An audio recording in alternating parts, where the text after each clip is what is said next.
With BLACKPINK's 2023 headliner Coachella event, I thought I'd go ahead and talk about Aespa's 2022 Coachella and why people did not think that worked as well as prior K-pop events. Now, despite the title and what I just said, I'm not saying Aespa failed at their 2022 Coachella stage, but they definitely did not shake up Coachella like people could have expected from them. There are a lot of factors that led up to this, not necessarily their fault, and I'm not bashing Aespa for their performance in 2022, but there definitely are a lot of factors that could have led people to think this.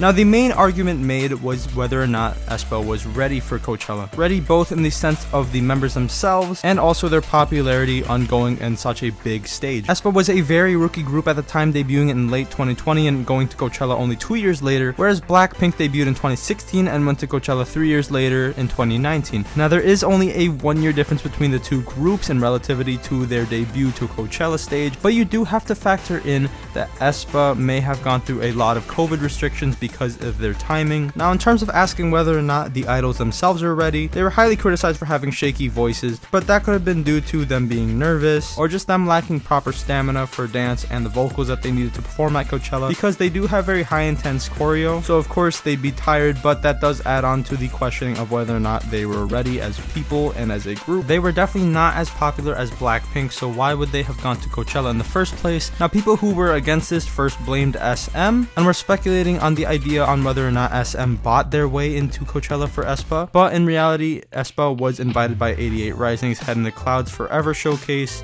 during the festival and not fully involved by SM. So obviously you cannot blame SM here for putting Aespa in, and obviously they did not buy their way in. They were just invited by a different American label. Another huge factor as to why people think this did not go as well was because their performance was really nothing special compared to their regular performances.